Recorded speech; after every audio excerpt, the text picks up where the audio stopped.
Pemirsa, inilah headline Indonesia hari ini Kamis 31 Oktober 2024.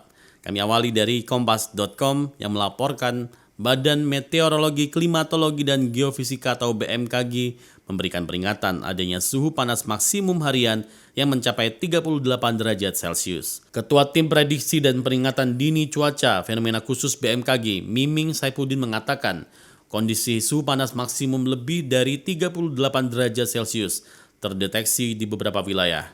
Daerah yang mengalami suhu panas lebih dari 38 derajat yaitu Kabupaten Majalengka, Jawa Barat, dan Kota Semarang, Jawa Tengah, dikutip dari Antara. Suhu panas tersebut terjadi di waktu perakiraan awal musim hujan yang dipaparkan oleh BMKG, yakni Dasarian 3 atau 10 hari terakhir Oktober 2024. Deputi Bidang Klimatologi BMKG Ardasena Sopaheluwakan mengatakan, penyebab suhu panas yang terjadi di Pulau Jawa beberapa hari terakhir karena sejumlah faktor, di antaranya karena posisi semu matahari yang tepat di atas khatulistiwa. Sejumlah daerah masih masuk musim kemarau dan adanya gangguan badai tropis. Selanjutnya Suara.com memberitakan mantan Menteri Perdagangan Thomas Trikasih Lembong digelandang ke mobil tahanan Kejaksaan Agung pada Selasa malam setelah ditetapkan sebagai tersangka dalam kasus impor gula periode 2015-2016. Mengenakan rompi pink, terlihat Tom Lembong digiring jaksa ke arah mobil tahanan bersama seorang tersangka lainnya berinisial CS. Tom sendiri saat masih menjabat sebagai menteri dan kepala BKPM di pemerintahan Presiden Joko Widodo termasuk pejabat paling tajir. Uniknya, meski punya harta melimpah, ia tidak memiliki mobil atau motor pribadi. Setidaknya itu yang dia laporkan dalam laporan harta kekayaan penyelenggara negara pada 2019 silam. Rempo.com menyoroti sebagian pengurus Badan Eksekutif Mahasiswa atau BEM Fakultas Ilmu Sosial dan Ilmu Politik FISIP Universitas Airlangga atau UNAIR mendapat ancaman hingga teror di media sosial buntut viralnya kasus karangan bunga satir. Lembaga Bantuan Hukum atau LBH Surabaya menyatakan bersedia untuk memberikan pendampingan hukum. Advokat LBH Surabaya Habibus Salihin mengatakan serangan personal yang menimpa BEM FISIP UNAIR dikategorikan sebagai perundungan. Dia menilai masyarakat tidak seharusnya melakukan perundungan kepada kelompok yang menyuarakan kepentingan publik. Detik.com memberitakan Menteri Koordinator Perekonomian Airlangga Hartarto menerima kunjungan Asosiasi Pengusaha Indonesia atau APindo. Dalam pertemuan itu dibahas terkait dengan kondisi industri padat karya, termasuk tekstil yang tengah babak belur dan soal upah minimum provinsi atau UMP. Airlangga mengatakan dalam pertemuan itu ada usulan dari APindo agar ada regulasi pengupahan juga melihat bagaimana kondisi perusahaan. Selain itu diusulkan juga melihat perkembangan perekonomian dan produktivitas perusahaan. Ada komitmen dari para pengusaha untuk bicaranya tidak hanya UMP, tetapi juga bicara skala upah dan juga struktur skala upah dan berharap produktivitas bisa menjadi salah satu faktor. Demikian kata Airlangga.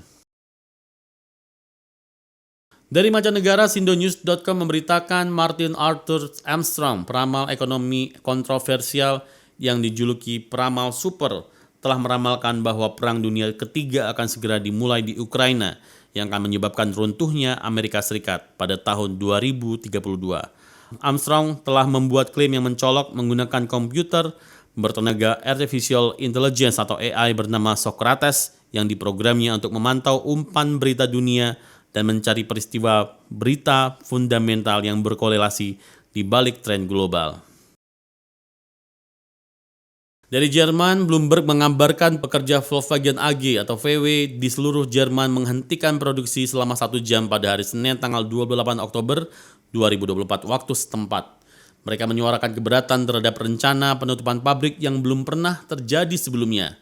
Aksi ini menandai ketidakpuasan di kalangan karyawan terhadap keputusan manajemen yang dianggap merugikan masa depan mereka. Minggu ini menjadi periode penuh tantangan bagi Volkswagen yang diperkirakan akan mengalami penurunan penjualan dan laba saat melaporkan hasil kuartal ketiga. Dewan Direksi telah merumuskan rencana penghematan biaya termasuk pemotongan gaji dan penangguhan kenaikan upah yang memicu kekhawatiran di kalangan pekerja.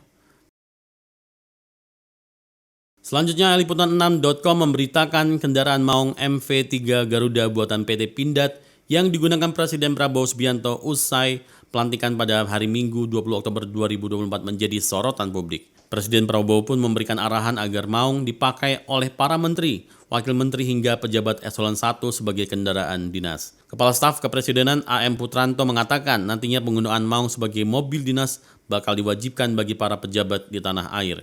Kemungkinan akan diproduksi 10.000 mobil. Dari Jakarta, Kompas.com memberitakan Kepala Badan Percepatan Pengentasan Kemiskinan atau BP Taskin, Budiman Sujatmiko mengatakan, Presiden Prabowo Subianto bakal memimpin rapat terbatas kabinet untuk membahas soal kemiskinan. Rapat kabinet nanti ada kaitannya dengan kemiskinan. Demikian kata Budiman saat ditemui di kantor Kementerian Sosial Jakarta pada hari Rabu 30 Oktober 2024. Budiman mendatangi kantor Kemensos untuk mendapatkan data terkait kemiskinan. Yang menyebut Kemensos merupakan lembaga negara yang dikunjungi oleh BP Taskin. Selanjutnya dari Jakarta, Detik News juga memberitakan Komnas HAM menghadiri rapat bersama Badan Legislatif atau Balik DPR RI yang membahas penyusunan program legislasi nasional atau Prolegnas 2025 sampai 2029 dan Prolegnas Prioritas 2025. Ketua Komnas HAM Anike Nova Sigiro meminta DPR memasukkan RUU Perlindungan Pekerja Rumah Tangga PPRT dalam Prolegnas. Rapat dengar pendapat umum RDPU itu digelar di ruang rapat balik DPR Gedung Nusantara 1, MPR atau DPR atau DPD RI Senayan Jakarta pada hari Rabu 30 Oktober 2024. Rapat itu juga dihadiri oleh Perkumpulan untuk Pemilu dan Demokrasi atau Perludem dan Aliansi Masyarakat Adat Nusantara atau AMAN. Dari Jakarta, Detik News memberitakan Kepala Presiden Communication Office Hasan Nasbi mengungkapkan arahan Presiden Prabowo Subianto dalam rapat internal terkait subsidi. Dia mengatakan Prabowo meminta agar subsidi dikaji lagi supaya semakin tepat sasaran. Hasan tidak menyebut sektor subsidi yang dibahas, dia hanya menyebut Prabowo ingin subsidi lebih tepat sasaran ke masyarakat yang membutuhkan. Pemirsa, itulah headline Indonesia hari ini.